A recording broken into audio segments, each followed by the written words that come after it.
Hi everybody. So growing up in India, Dad was posted to Mathura and I have the most fondest of memories of this beautiful mulberry tree that grew in our backyard. And under the tree, we made so many memories. We'd, climb the tree, we'd play in the shade of the tree, give our dog Leo a bath underneath it, and, of course, eat the fruit, which came in the May-June time frame. So I thought that if we ever have a home, I'd love to have a mulberry tree again in my backyard and make some more memories. And that's how Mulbeer Singh came into our life.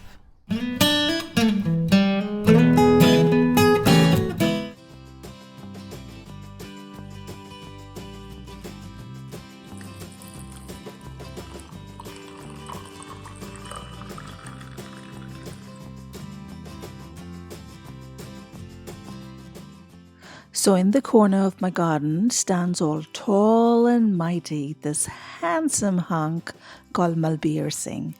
And each year come spring, he starts bearing the sweetest of mulberries in such abundance, making it a marvelous mulberry May.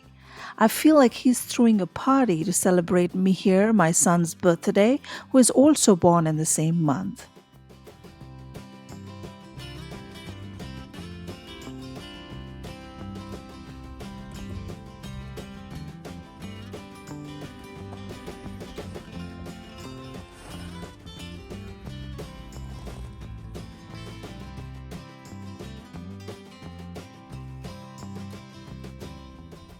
And to this party is invited everyone.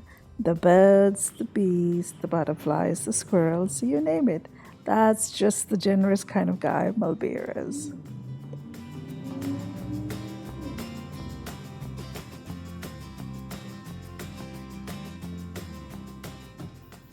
But on the flip side, he's also pretty messy, and that can get him on the wrong side of some people. Example, my husband. To which I say, no one's perfect, and really, you can't please everyone. So now that you've met Mulbeer Singh, let's get started with the sherbet. And this sherbet is besides the tons of mulberry jam that I've been making all summer long, the video of which is on the channel, and I'll put the link in the description box below.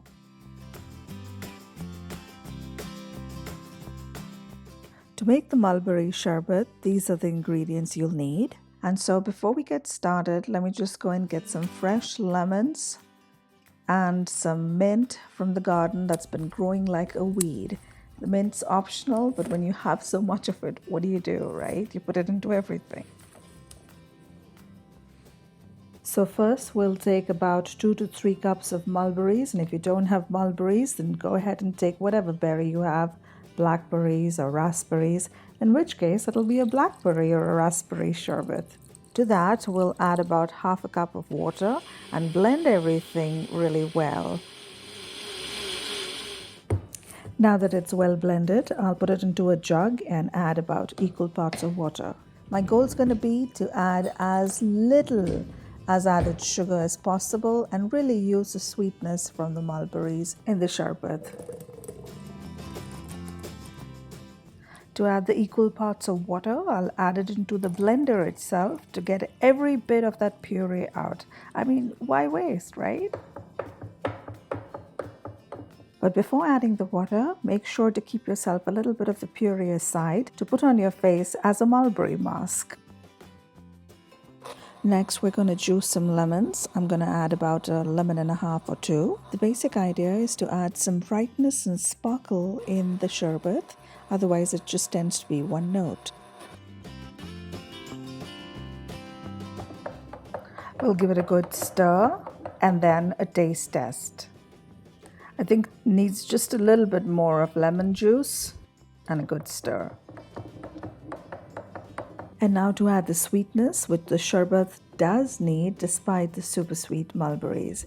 And since our goal is to add just enough sugar to enhance and not drown it in sugar, we will add a tablespoon or so and give it a taste test. And then add another if needed. In this way, I ended up adding 2 tablespoons per my taste.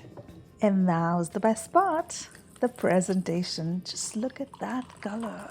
Isn't that beautiful? A beautiful burgundy. Love it. And it's so perfect for these summer months. This drink is such a refreshing cooler. It's delicious, it's nutritious, and so much better than all those drinks you get in the market with loaded sugars. So I hope you enjoyed this episode as much as I enjoyed making it for you. It always means the world when you support this channel. So like it, subscribe it, share it with your friends. Thank you so much for spending time with me. Till next time, take care and bye-bye.